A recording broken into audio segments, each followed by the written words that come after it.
One of the first things an investigator should do in any interview is build rapport. In fact, rapport is the foundation of a successful investigative interview and is a key part of the engage and explain phase of the PEACE model. But let's be clear about what rapport means in an investigative context. It is not about becoming friends with the interviewee or trying to charm them into talking. Instead, it is about creating a professional environment where the person feels respected, comfortable, and willing to speak openly. Think about it from the interviewee's perspective. Whether they are a complainant, a witness, or the subject of the investigation, they are probably feeling anxious. They may be worried about saying the wrong thing, being judged, or facing consequences after the interview. If they don't trust the investigator or don't feel psychologically safe, they are less likely to provide complete and accurate information.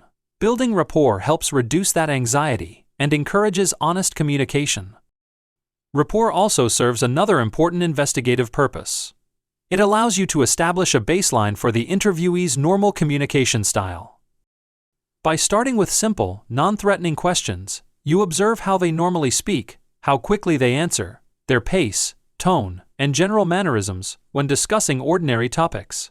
This baseline becomes useful later in the interview as you explore more sensitive issues. It is important to remember, however, that changes in behavior are simply observations, not evidence of deception. So how do you build rapport? A simple and effective technique is to begin with what we sometimes call housekeeping questions. Ask the interviewee to introduce themselves, describe their role, explain how long they have worked for the organization, or tell you about their normal responsibilities. These are questions they can answer confidently and comfortably, helping the conversation flow naturally before moving into more difficult topics. Sometimes, a brief conversation about neutral topics can also help. You might ask about their department, how long they have worked at the location, or another appropriate work-related subject. The goal is simply to humanize the interaction without distracting from the purpose of the interview. One approach that many experienced investigators recommend is to adopt the mindset of being curious rather than judgmental. Instead of approaching the interview with suspicion, approach it with genuine curiosity. Your tone of voice, facial expressions, and choice of words should communicate that you are interested in understanding what happened, not proving that someone is guilty. People are generally much more willing to share information when they feel they are being listened to rather than interrogated. Active listening is equally important. Maintain appropriate eye contact, nod naturally to acknowledge what the interviewee is saying, and avoid interrupting unnecessarily. Allow people time to think before answering.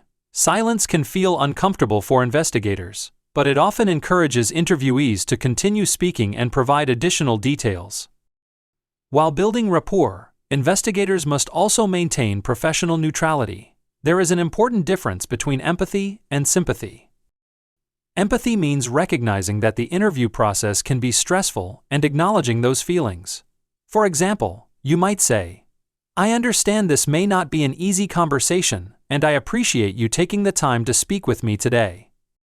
Statements like this recognize the person's experience without suggesting that you have already accepted their version of events.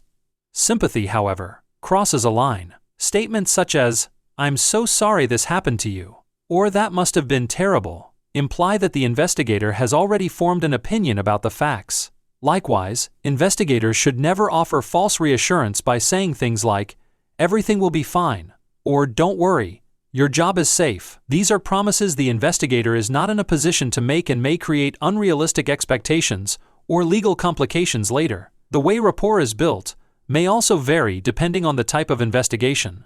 In fraud or theft investigations, employees may be reluctant to provide information about colleagues. A calm, conversational approach often helps reduce defensiveness and encourages cooperation before more challenging questions are introduced. In cases involving harassment, violence, or other traumatic experiences, rapport becomes even more important. A trauma-informed approach emphasizes patience, respect, and allowing the interviewee to describe events in their own words without unnecessary pressure. Building trust in these situations not only improves the quality of the evidence, but also helps reduce the risk of re-traumatization. Finally, remember that rapport does not mean giving up control of the interview.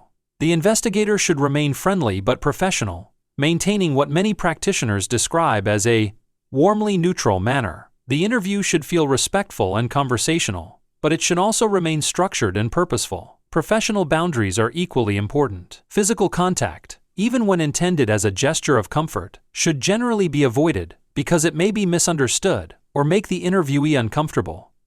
Ultimately, good rapport is about creating the right conditions for truth to emerge. When interviewees feel respected, listened to, and treated fairly, they are more likely to provide complete, accurate, and reliable information. That benefits not only the investigator, but also the fairness and integrity of the entire investigative process.